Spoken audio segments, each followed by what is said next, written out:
We believe that the warming of the planet should not exceed 2 degrees by much, and we hope that that can be achieved, but we should have a negligible chance of the warming reaching 4 degrees.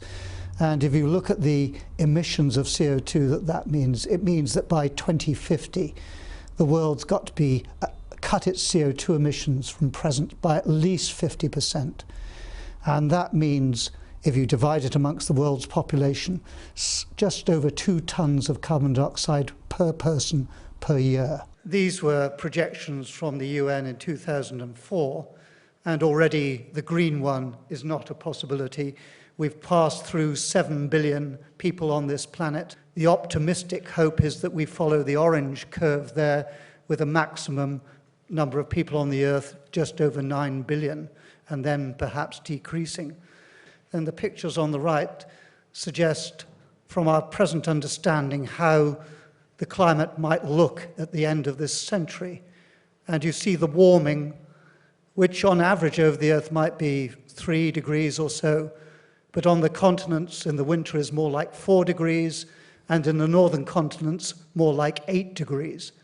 And that's the region of so-called permafrost, and it would no longer be permafrost. It would be really warming up to the extent that the whole climate system is likely to be very different. One of the biggest challenges clearly is how we can cope with increasing energy demand worldwide.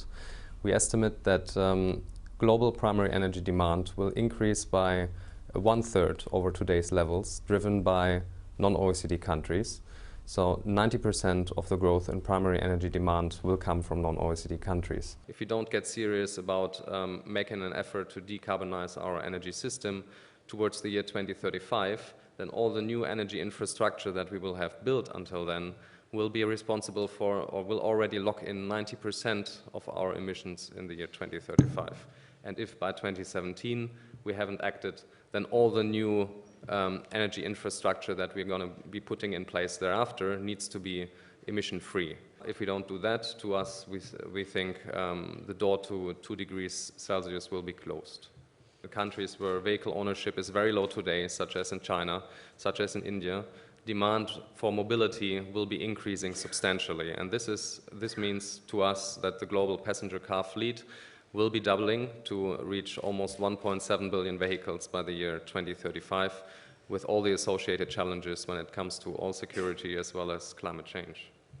À la suite du grand emprunt, de ce qu'on a appelé le grand emprunt, et qui maintenant donne lieu à des investissements d'avenir, une partie de ces moyens sont gérés par l'ADEME. On a 2,850 milliards d'euros sur l'ensemble des technologies de réponse pour l'essentiel aux problèmes du changement climatique et aux problématiques énergie. Toutes problématiques confondues, donc. Toutes problématiques confondues. Alors sur les problèmes de transport, le programme qui s'intitule Véhicules du futur est doté d'1 milliard d'euros, dont 750 millions d'euros sur les véhicules routiers, et puis le reste sur les transports ferroviaires et maritimes.